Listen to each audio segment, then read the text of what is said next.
Hello friends, ఇప్పుడు మనమైతే మల్లూరు శ్రీ హేమాచల లక్ష్మీ నరసింహస్వామి టెంపుల్కి అయితే వెళ్తున్నాము. ఆన్ ది వేలో మనకి పెద్ద ఫారెస్ట్ అయితే ఉంటుంది. ఈ వ్యూ అంతా ఫారెస్ట్లోదే అన్నమాట.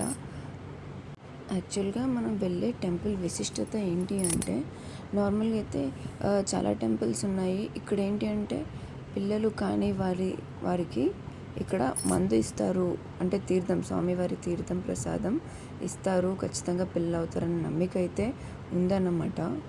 అంతేకాకుండా అన్ని గుళ్ళలో కాకుండా ఇక్కడ ఏంటంటే నరసింహస్వామి అవతారం ఎలా ఉంది అంటే మానవ శరీరానికి పోల్చేటట్టు, అంటే శరీరం మనకి కనిపిస్తుంది అనమాట, అలా ఉందన్నమాట. అంటే ముట్టుకుంటే మెత్తగా ఉండేటట్టు ఉంటుంది అని అందరూ అంటారనమాట. సో అది ఇక్కడ విశిష్టత.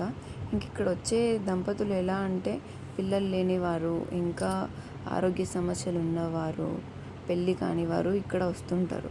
వాళ్ళకి ఏంటంటే పూర్వం స్వామివారి టెంపుల్ కట్టే ముందు అప్పుడు ఆ విగ్రహం తీసేటప్పుడు తవ్వేటప్పుడు ఏమైంది, ఆ గుణపం కాస్త స్వామివారి నాభిలో గుచ్చుకుందంట.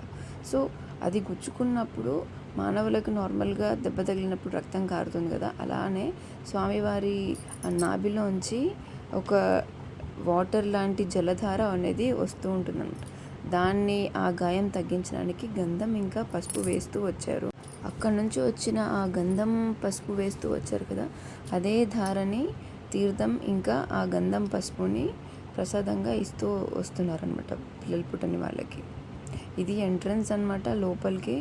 ఇక్కడ ఎంటర్ అవ్వంగానే మనకి వేణుగోపాల స్వామి ఆలయం, ఇంకా సత్యనారాయణ స్వామి ఆలయం, పంచముఖి హనుమాన్ ఆలయం అయితే దర్శనం ఇస్తాయి. తర్వాత లక్ష్మీ నరసింహస్వామిని దర్శించుకోవడానికి పైకి వెళ్ళాలి. పైకి అంటే స్టెప్స్ అయితే చాలానే ఉన్నాయి, కౌంట్ చేయలేదు. బట్ అన్నీ ఇక్కడ ఈ మూర్తులన్నిటి దర్శించుకున్న తర్వాత పైకి వెళ్ళాలి. నెక్స్ట్ ఇది సత్యనారాయణ స్వామి టెంపుల్ లోపల ఉన్న ఆలయం. గుడికి అన్ని వైపుల నుంచి మెట్లయితే ఉన్నాయి చూడండి. ఇది నరసింహస్వామి వారి టెంపుల్కి పైన మెట్లు అనమాట. ఇక్కడ మధ్యలోంచి పక్కన అన్ని ప్రతిమలు అయితే ఉన్నాయి. టెంపుల్ చూడడానికి చాలా ప్రశాంతంగా అయితే ఉంది. ఖచ్చితంగా ఈ టెంపుల్ దర్శించుకోదగినది. ఇక్కడ పైకి వచ్చిన తర్వాత ఆ స్వామివారిని దర్శించుకోవడానికి చాలామంది అయితే వెయిట్ చేస్తున్నారు. ఇక్కడ ఎవరైతే ప్రసాదం తీసుకోవడానికి, అదే దంపతులు ఇరువురు వచ్చి పిల్లల కోసం అయితే ప్రసాదం తీసుకోవడానికి వస్తారంట. సో వారికి ఇక్కడ అర్చకులు ఎవరైతే ఉన్నారో ఆ తీర్థ ప్రసాదాలు ఇచ్చి, అంటే దానికి కొంచెం అమౌంట్ అయితే పే చేయాల్సి వస్తుంది. అవంతా ఇచ్చిన తర్వాత ఎలా యూజ్ చేయాలి, ఎప్పుడు యూజ్ చేయాలి, కొన్ని రూల్స్ అండ్ రెగ్యులేషన్స్ ప్రతి వాటికైతే ఫాలో అవ్వాలి మనం ఖచ్చితంగా. సో అవన్నీ కూడా వాళ్ళే చెప్తారంట. సో ఇక్కడ వాళ్ళకి విడిగా పూజ చేయడం అయితే జరుగుతుంది ఫస్ట్.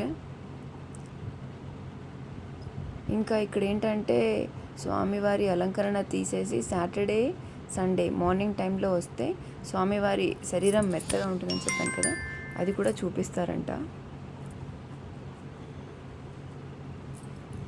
సో ఇక్కడ వీళ్ళకి ఇలా ప్రసాదం అయితే ఇవ్వడం జరుగుతుంది. మొత్తం ఎలా యూజ్ చేయాలి, ఎప్పుడు యూజ్ చేయాలి అనేవి కూడా వాళ్ళే చెప్తారంట. తర్వాత పిల్లల కోసమే కాకుండా పెళ్ళి కాని వారికి కూడా ఇక్కడ ఈ ప్రసాదం అయితే ఇస్తారంట. ఇక్కడ ఇవన్నీ పక్కన ఉన్న ప్రతిమలు. సో ఫ్రెండ్స్, ఖచ్చితంగా ఒకసారి అయితే విజిట్ చేయండి. ఇక్కడ ఒక జలధార అయితే కూడా ఉంది. ఇక్కడ నుంచి వాటర్ తీసుకోవడానికి కూడా చాలామంది వస్తుంటారు. Thank you.